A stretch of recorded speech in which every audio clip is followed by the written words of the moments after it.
if he gets shut down early, it seems the shot calling starts to go out the window. The decision making also goes out the window. A lot of things keep just getting thrown out the window off the balcony. So I want to ask here for Nova, what do they plan to do in this draft to try and turn things around? They've already banned out the Aphelios. They don't want that going over to M&M. Do they want to try something else? Do we want to see something that has worked consistently for them? Do we want to see the Kassadin for G4? Do we want to see the Silas for G4? I just want to see Nova try to do the best that they can in this next matchup for HKA. Because honestly, if I don't see that during this draft here, then I guess all I can say is, you know, this team just didn't show up today. And that would be definitely the sad part. For Nova, they can really start to shift it up. Again, their success with HKA was that early level 3 soak up mid for Ryan and then visit M&M in the bot side of the map. Make it a 4-man dive. Make sure that G4 can get that priority earlier on. For Nova, I feel like perhaps Pantheon will actually come up into this draft, or maybe perhaps even a Galio. G4 has also been on utility duty before, but now that's Varus getting taken by HKA and Lil V, Mixed Cross rather, on this Misfortune. Yeah, so we get a Misfortune. We're putting something Mixed Cross can, again, stay simple with. And we get to see a set here now. I'm interested to see whether or not Nova are going to be also one of these teams that continue to try and use the set support. Because Rocky hasn't really played set a whole bunch when it comes to the spring split of the PCS. On the side here for HK, though, I think if you really wanted to, yeah, you could go ahead and get that Trundle once again. Hollow was actually a massive monster, and I think one of the best displays actually of Trundle that we have seen in the PCS. I'm usually a bit skeptical of the pick, but he was able to make it work, especially in Game 1.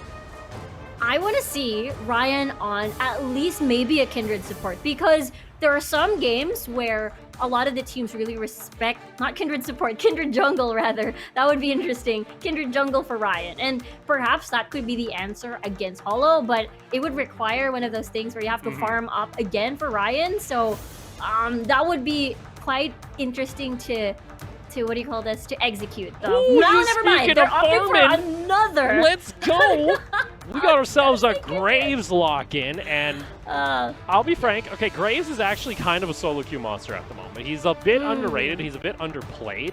But a lot of people have been saying, you know, he's kind of starting to make a little bit of a comeback when it comes to the meta. Especially with the fact that we're having, you know, junglers like Kindred, those carries from the jungle come through. This, though, is pretty much, this is like just a marksman version of Nidalee, to be honest. You want to try and get yourself ahead. He can actually farm non-stop in the jungle if he really wanted to, and then, you know, hit that level 6, try and make a gank happen. This is a bit of a different one, I'll say the very least here, as we also then have Hong Kong Attitude that have decided to pick up the Azir, and it looks like Jimyan's going to be like the one that goes over to G4 and says, I'm about to show you how to, you know, sandburn. Yeah, it's going to be the same concept. It's just really nice to go against a Trundle matchup, considering it's going to be hard for the Trundle because you can't exactly try to go near because Graves is just going to kite for days. And in the meantime, it's like all the cards are on the table for Nova. All right. It's go time. It's an Akali. It's go time. This is the most snowball composition I've probably seen from Nova this split. This is... All right, we're going to try and get one of these lanes ahead. That's pretty much the option that we're looking for. HKA, I don't think they're too much fazed by this. They're going to get some safety set up here if they lock in this Braum, and I almost expect them to try and go with something maybe tankier, or do they try and just go for the 1v1 and lock in something like an Aatrox into this Akali? Because I think that's kind of the big rule. We could also see the Akali go in the mid lane for G4. That's another possibility here, but we'll have to see, again, exactly what HKA want to do if they want to go with something a little bit more brawlery to try and interrupt something that's going to be low range like a Graves. Yeah, you're right, because we've seen this matchup before, the Akali versus the Azir, and usually once they're all level 6, you reserve the Emperor's Divide to push the Akali away, and that could be the bane. That I don't know if Rocky is gonna be on the Akali, but maybe never mind. It might be the Jace instead. Okay, so if the Jace gets locked in, yeah, this is the snowball composition. We are going to just wreck the early game. That is the plan here for Nova. Oh wait. Okay, going with the Ziggs. kind of goes against this whole idea of the composition. So we're getting ourselves another first pick here from Nova as the Zig's going to get locked in. I'm a bit puzzled. Ziggs is more or less, hey, we want to stall out the game for 50 minutes, which I don't think you really want to do against this composition of HKA, as it's likely going to be an on-hit Varus with a, high DPS Azir that's going to have a lot of protection with the Braum and the Trundle.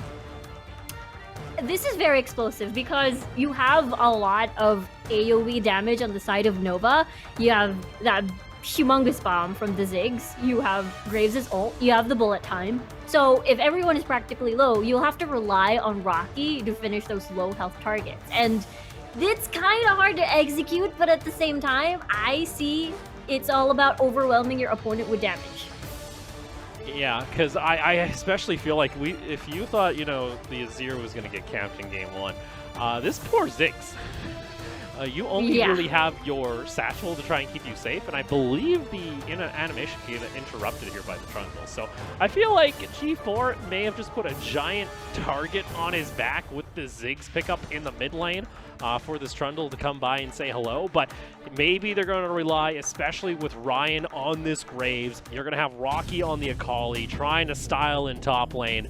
If there was a match to put everything on the line, I don't know if it was this match to try and do it, but hey, we'll see whether or not Nova are able to tie up this series, make it 1-1 apiece, or if HKA are going to be able to close things out and move on into the playoffs.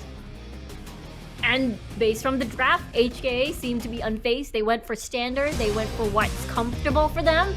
Meanwhile, for Nova, again, all the cards is on the table. It is going to be do or die. Let's see whether or not it's going to go for a game number 3. That's not a good sign from Rocky, I'm going to say the very least. Or oh, that was actually 3Z. Okay, that was Rocky. I was like, oh man, mental might have been very boom, but it looks like everything is fine if it's 3Z, as he's the one, with the sad Yumi and the, white flag.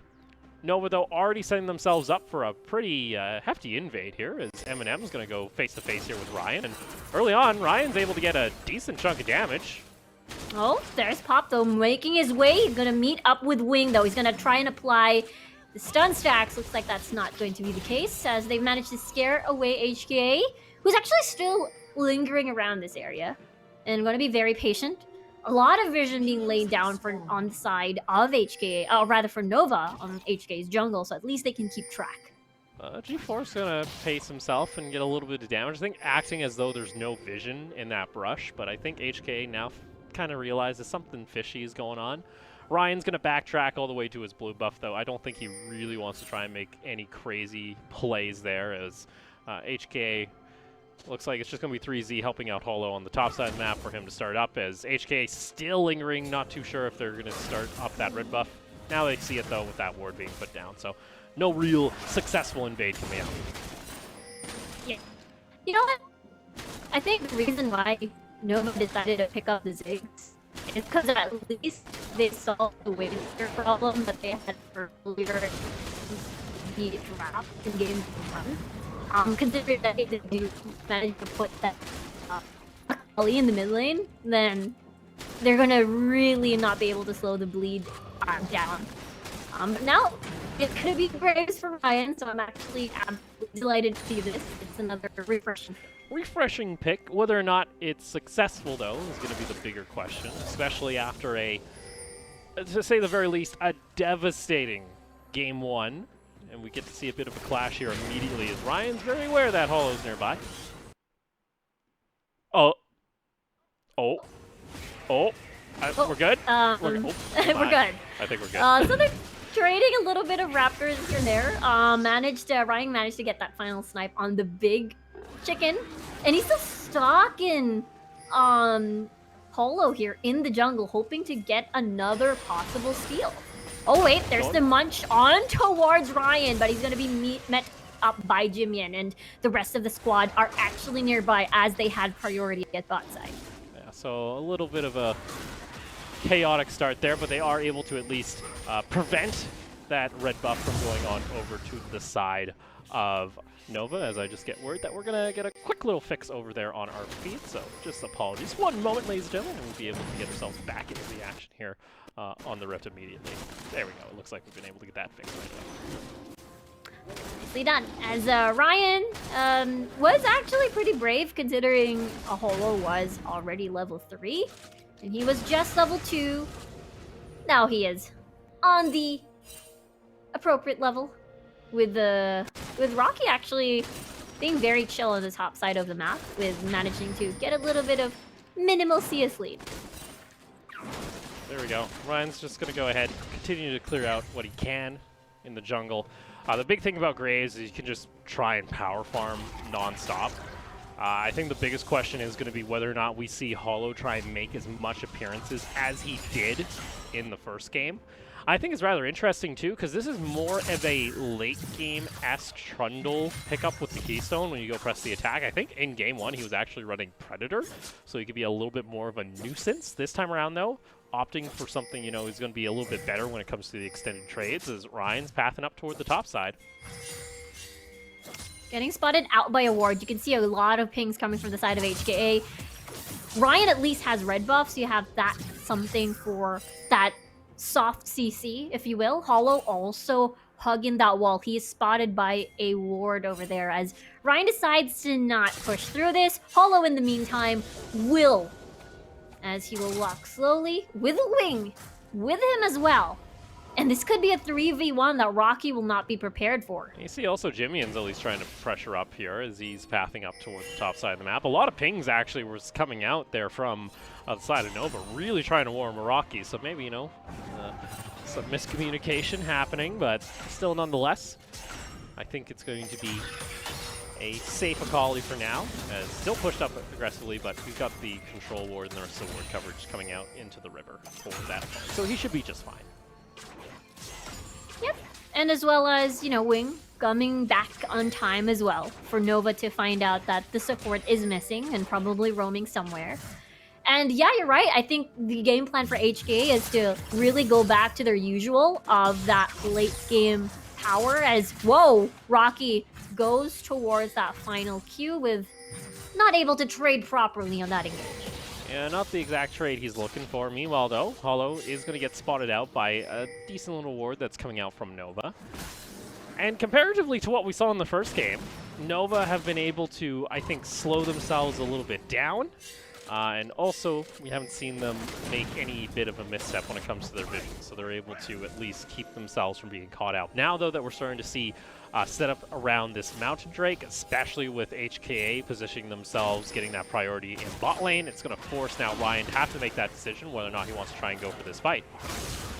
Holo actually being very aggressive. There's the pillar, there's the smash with the club. Emperor's Divide to knock out HKA at least, or rather Nova, but it's not working out as G4 actually gets a return kill on towards Jimian. That's 3 members trying to chase HKA, but looks like it's going to be a 2-for-1 exchange. Yeah, I think the idea there from Hong Kong Attitude is Jimian got level 6 and they were saying, all right, we can try and at least force this fight before G4 gets it himself, as actually no, he was able to get in lane before. So this is just HKA, honestly, I think taking a fight that they didn't really need to, with the simple fact that with G4 being right there, he gets a decent chunk of damage with his, of course, ultimate coming through, and Pop also getting himself a good knockback is able to help secure Nova 2 kills. Yeah, that's a satchel kill actually on this, against Jimian in this Azir, and that is quite unfortunate because I think the confidence came from HKA knowing that they had the numbers advantage, but again, for HKA's composition, they are definitely looking into farming a little bit more before everyone comes online. There we go. It's going to be a 500 gold advantage there for Nova, and not too bad of a start that we were looking for. We mentioned maybe trying to get a little bit snowball. You probably didn't want Ryan to be the one that ended up losing the death there over to HK, but nonetheless, that Graves will still be able to continue to farm as he would. And I'll see whether or not we get ourselves some priority up toward the Rift Herald. A lot of pings actually coming out from Nova, so they want to try and maybe establish some vision, see whether or not they're going to catch out this Trundle trying to pass up, as the Dragon was yet to be taken. Dragon yet to be taken. And yeah, that's the thing. Usually you get that early Dragon just so that you don't have to exchange. any sort of objective. But at the same time, Nova is going to get that head start on this Rift Herald. HKA, you're seeing a lot of pings there, as well as Nova already managing to get bot side rotated here to get this Rift Herald. And in the meantime, we did mention no exchange from HKA as they had no idea this was being taken.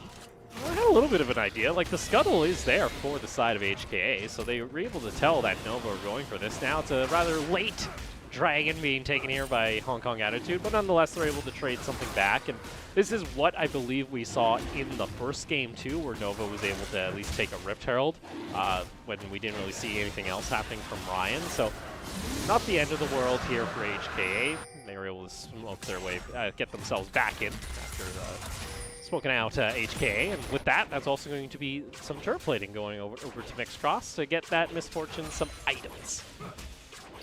Yep, Suri is, yeah, Nova, what do they decide to do, especially that they want to funnel in some gold? It will depend, especially that they want to get Rocky going as well, but this could be a dive. That's 3 people. Rocky is the only one. He has Flash at least. He's already level 8, and he's going to respect that the numbers is not in his favor. Actually, going to linger around a little bit more, as that's no teleport actually for G4. Going to try to clear the minion wave at least and scare them away. Yeah, I was just trying to prevent that one last turret plate from going over, but the next wave is just going to crash on in. Ryan is nearby, but once again, he does reveal himself, so HKA are going to continue to get themselves a bit of damage here. Rocky's just trying to clear out the wave and farm what he can, as the lane swap came very early out from the side of Nova. They really wanted to try and get priority onto this Rift Herald, so that is the price that they end up paying, is a bit of damage here on the bot lane tower. Yeah, there's almost 1 plate left, and now that you see Rocky wanting to port back, so the swap is going to be there at least, with HKA opting for that reset. So it's going to be, at least they save the tower, but maybe Mixed Cross is going to be back on time for this wave at least. And with that, where does Nova invest their Rift Herald? That is the question. I see pings towards mid lane, so they're gonna hope to get G4 going. Interesting here, M&M's actually opted to go into the lethality bars build, so that's going to act a little bit as a bridge here for Hong Kong Attitude when it comes to the early to mid game, as you're going to be waiting for this Azir to become an absolute menace to get a lot of DPS and a lot of damage once he has, you know, 5 to 6 items. Rift Herald though is going to be popped in mid lane, so that'll allow Nova to get absolutely no charge, because unfortunately Shelly is a bit preoccupied with the little minions on the map. Finally does get the charge, but not as much damage as they're probably hoping. It's only going to get the 1 plate over to the members of Nova. Yeah, and it's going to be a lane swap too for G4 and as well as Rocky temporarily. As you can see, Rocky making his way down towards this bot side. And right now, Nova is basically everywhere. You've seen a lot of swaps from basically all the lanes. And at this point, we'll have to see whether or not they're able to find something, as Paulo also on hunting duty as well.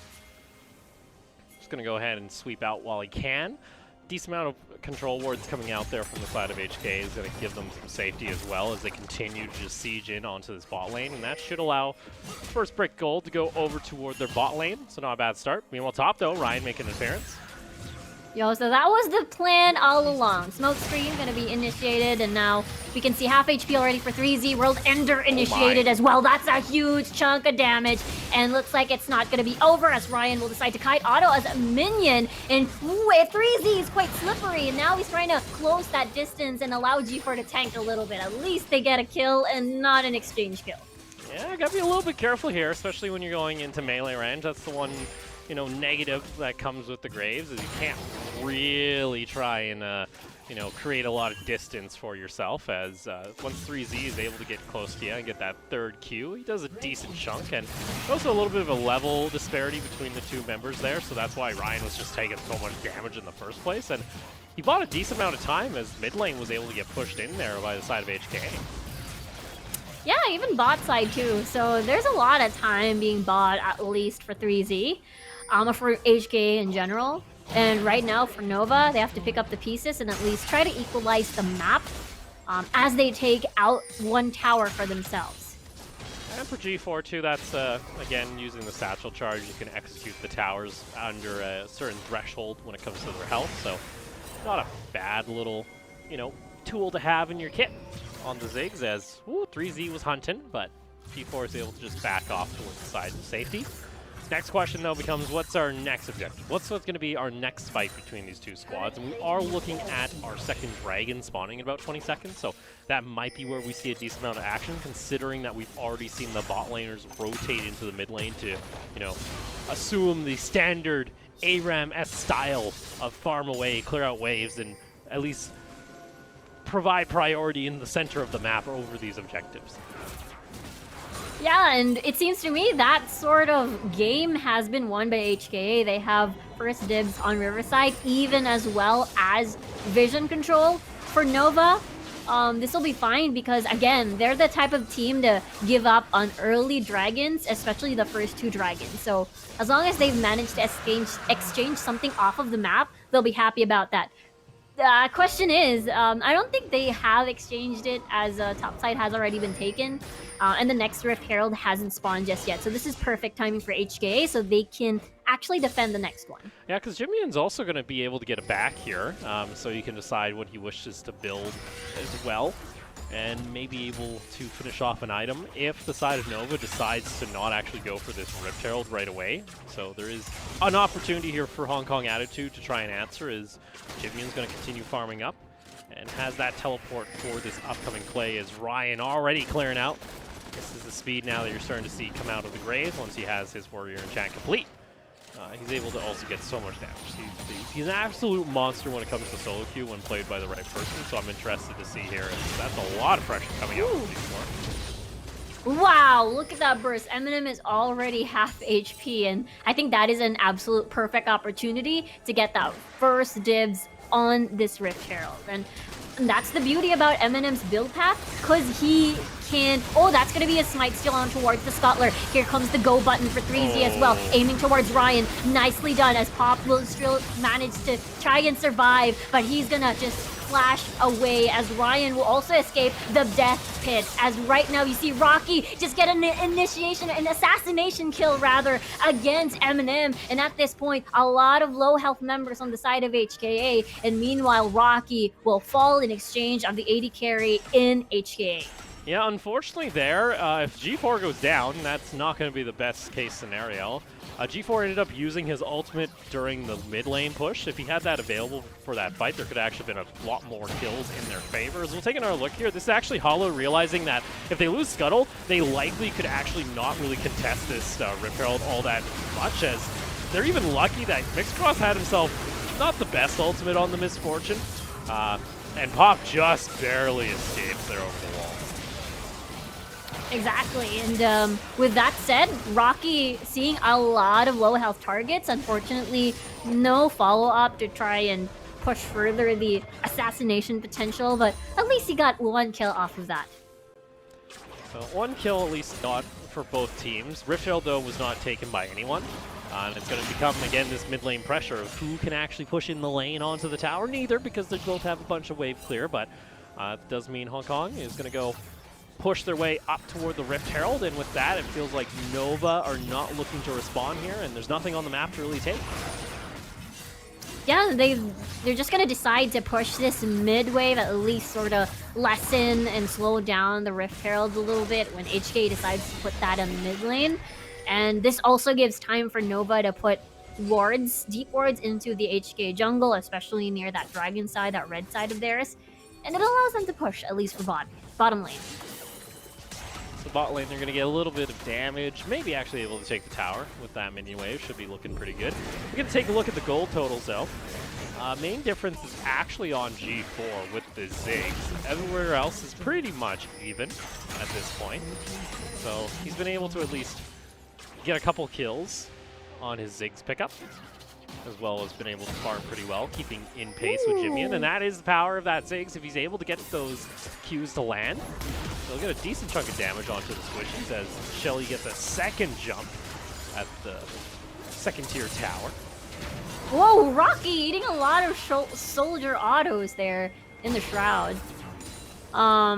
But yeah, that Shelly had a lot of value being squeezed out by HKA, and that's gonna fall later on, just one more blow. And for HKA, or rather for Nova, they're hoping to get at least a consolation prize here for mid, or maybe even get their first dragon.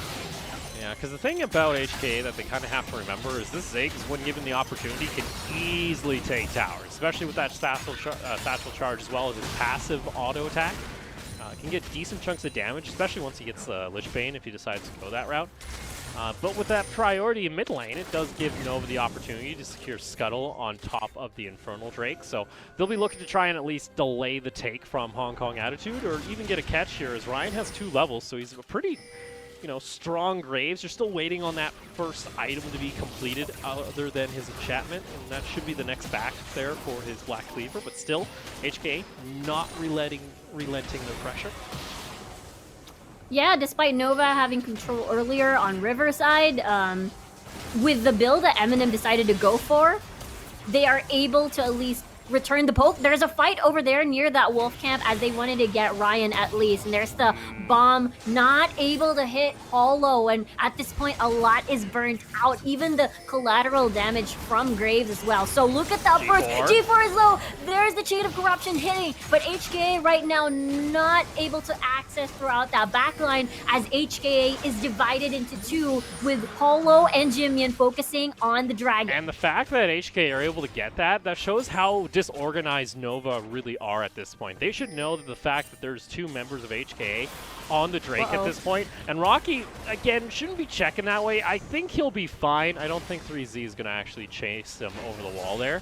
But the fact that HKA were able to 2-man, Dragon that, technically 3-man, as they're even got Mixcross going to try and at least stop the wave from pushing in, but HKA don't care.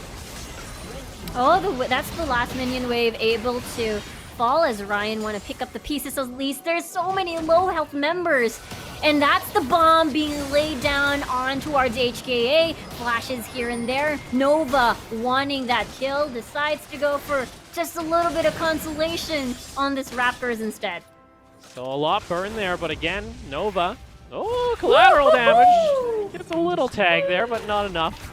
Tower is finally taken, though, in mid lane, and that's kind of what Nova have been waiting for. It's going to allow them to get a little bit more pressure in the mid section of the map because HK already took their first tier tower in mid anyway.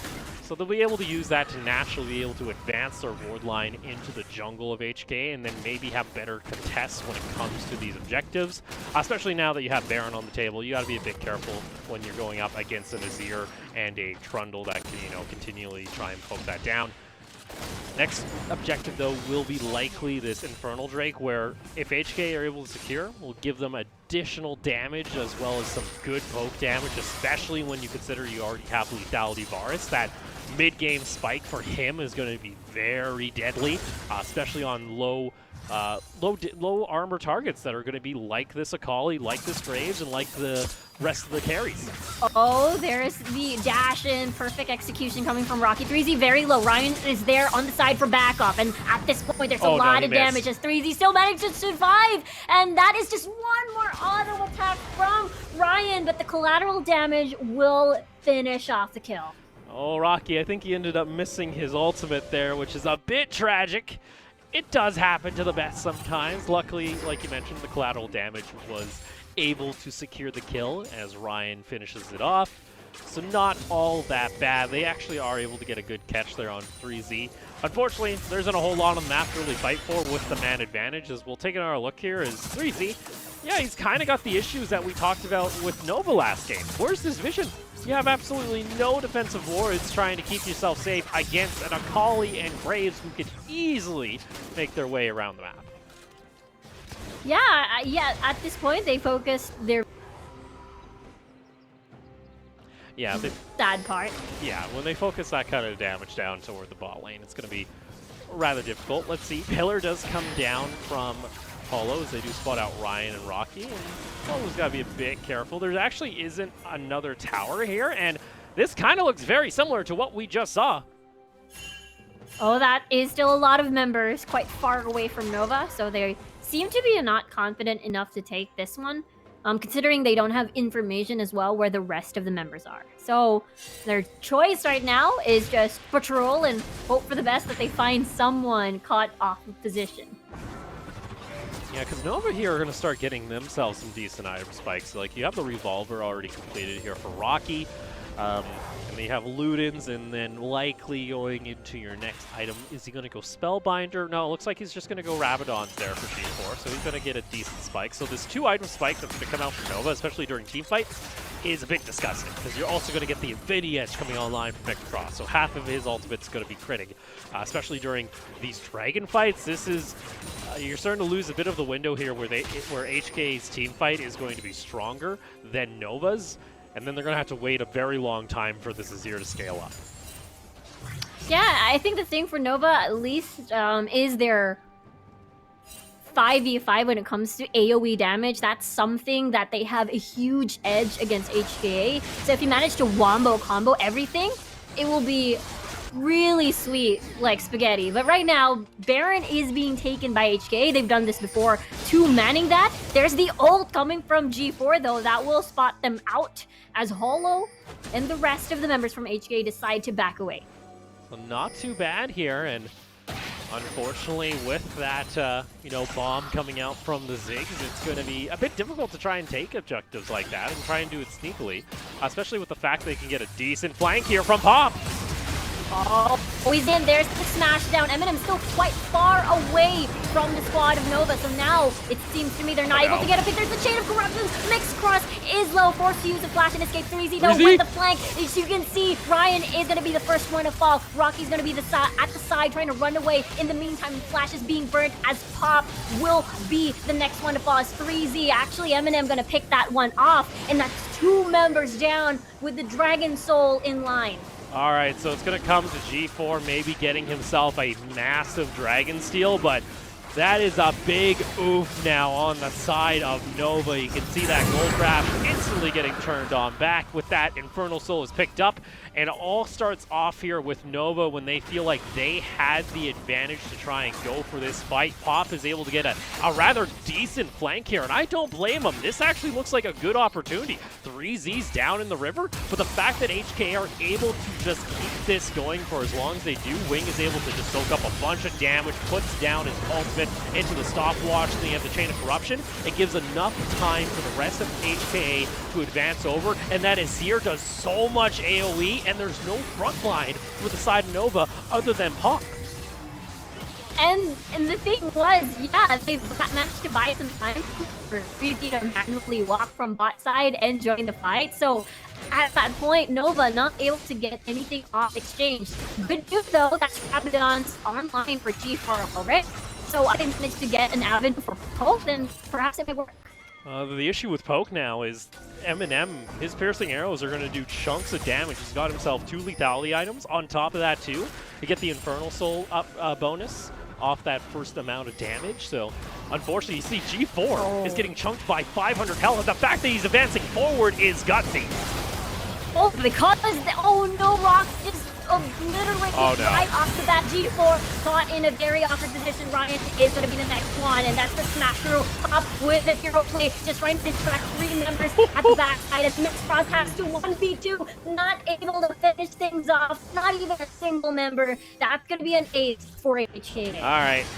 Unfortunately, Nova are the ones that are trying to make plays that they do not need to make. I don't understand why G4 is trying to be that aggressive. I get Rocky had himself a flank, but he didn't even use ultimate during that fight. Their team composition is good in choke points like this around the Baron where they can lay down a bullet time, they can lay down a Ziggs ultimate, and they can just devastate HKA with Wombo.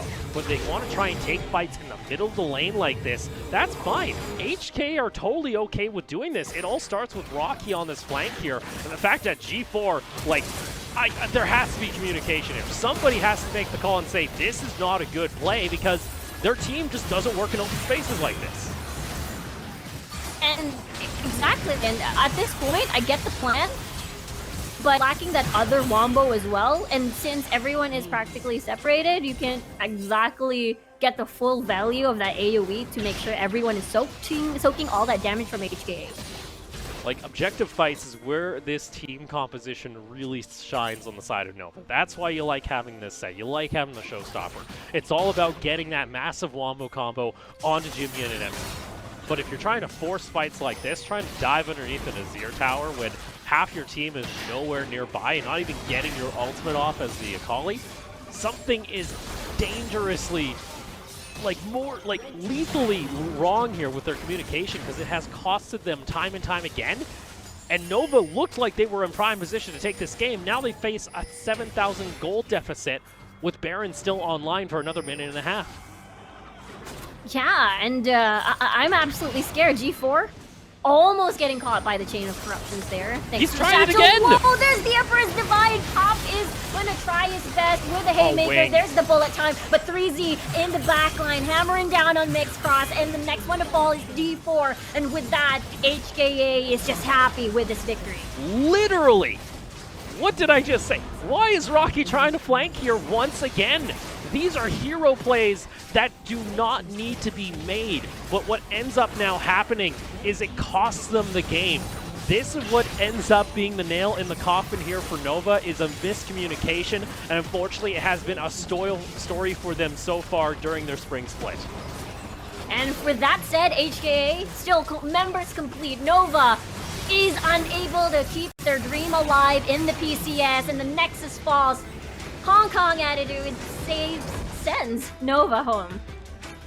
With that Hong Kong attitude, I think, there was a little bit of pressure in Game 2 from Nova. I'll give them that. It had the workings of a good start, but unfortunately, there's just some core components when it comes to their compositions where they just decide, you know what, that ideal condition for our our team composition, they don't care about that. Just try and run it. Just try and find a flank. It's very frustrating. Yeah. And I think it's frustrating when it comes to the team, because they end up saying, well, you know what, it didn't work that time, but we could try it again. We'll just keep trying it. And you know what they say, the more times you try something expecting a different result is pretty much the definition of insanity. So unfortunately there for Nova, they looked like they were going a little bit insane there, and they kept trying to force the exact same play that doesn't work out in their favor. Yeah, I thought the plan was the lock-in towards Ziggs was the answer to, at least if the early game doesn't work, they can slow the game down with really nice wave clear in the form of Ziggs. But problem is, just as you mentioned, they kept pulling the trigger, and unfortunately they're far behind. We did mention the matchup between Akali and Azir. You will usually save your Emperor's Divide when the Akali will just charge in, and that seems to be the same story for this game as well. Yeah, so unfortunately, for Nova, their first split, I'll give them credit. A lot of the former LST squads, when they came into the PCS, there was always that assumption that they weren't going to be able to do well. Honestly, they were able to get a couple of good wins over some of the former LMS teams, which ended up, gave hope to a lot of their fans. And I think there is definitely room for improvement when it comes to this squad. I think the biggest question has to be the shot calling, though. And there has to be, I think, trust issues that need to be addressed here when you take a look toward Nova, especially in their playstyle, because it doesn't seem like anyone on the team likes to trust each other and doesn't trust the calls. Yeah, and I think it's very apparent when especially the last match that we saw, they just weren't able to compose themselves. Despite getting that reset on game number 2, it was definitely hard to see that the usual playstyle that they like to see, the early game winning for them, let Rocky going at least in the solo 1v1s.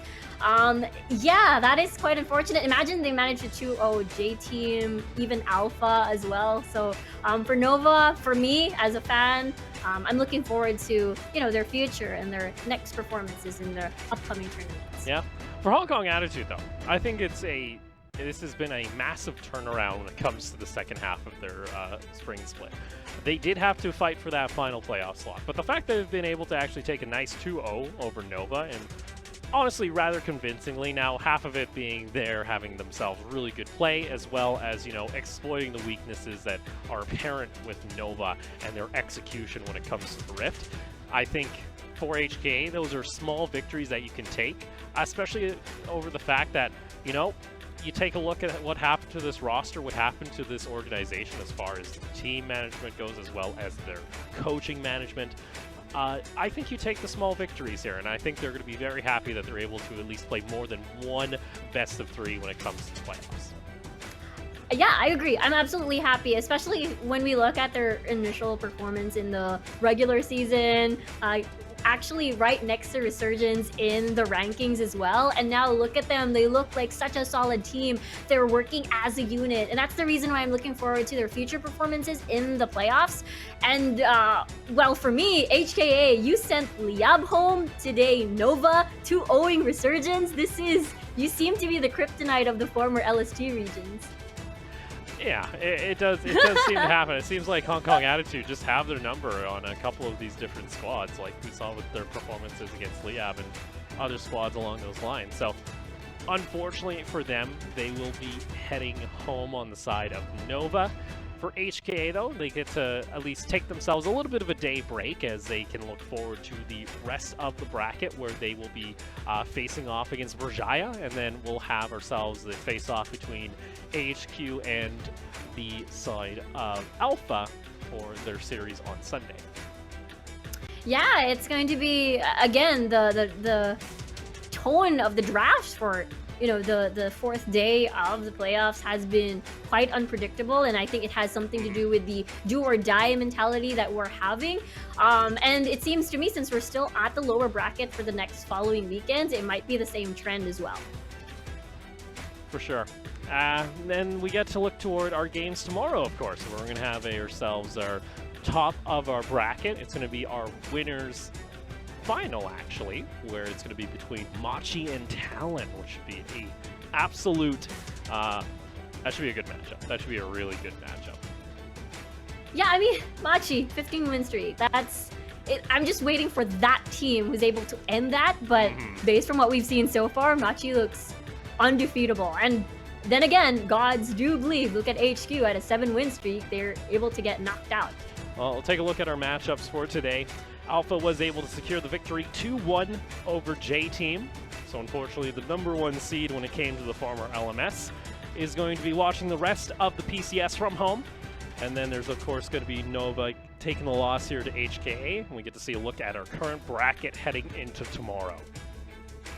Yeah, it's going to be Machi versus Talon tomorrow, and I'm going to be looking forward to that. It's going to be a best of 5, too. So what if we get another Game 5 just the same as the AHQ versus Talon one? We're not sure. And on the following, for Sunday, following day, that's going to be Alpha versus HQ, and HKA going up against Berjaya. Yeah, Berjaya Dragons, I think they're still rather confident when it comes to their hopes of trying to climb out of the bracket. Of course, they have been able to get a 2-0 over HKA when it came to the regular season, so I think they're going to continue feeling pretty confident when it comes to their execution. They were already able to beat Alpha, of course, so maybe if Alpha are able to take home the victory over AHQ, then they can look forward to maybe climbing their way back up. And again, that's another great story when it comes to the PCS. Again, this is a brand new organization when you take a look at it on paper. Malaysian owned, and I think overall, I think they've been very happy with their performance, especially considering at the start of the split, a lot of people didn't even consider them possibly a top 5, top 6 team. And it is indeed a huge surprise. But yeah, for tomorrow, it's going to be a best of 5 series between Machi Esports versus Talon. And with that, it's going to be a story about who can remove or knock out Machi on their 15 win streak. Yeah, I think the biggest thing for me here is I want to see if Talon are able to take at least a game off Machi. If they can, I think that's a good sign that they could maybe try and take them down back in the grand final. I don't know if Machi are in a position where they will lose to Talon just yet. Machi have looked invincible at times. It has been devastating to watch their run through the second half of the PCS, where they're just picking up wins left and right. Like you mentioned, currently on a 15 win streak. That's absolutely ridiculous and not something I was expecting to mention. If you guys, though, enjoyed the show, you guys can be sure to follow us over on YouTube, Twitch, and Facebook. For now, though, that's going to be the end of our broadcast. We'll see you guys all tomorrow.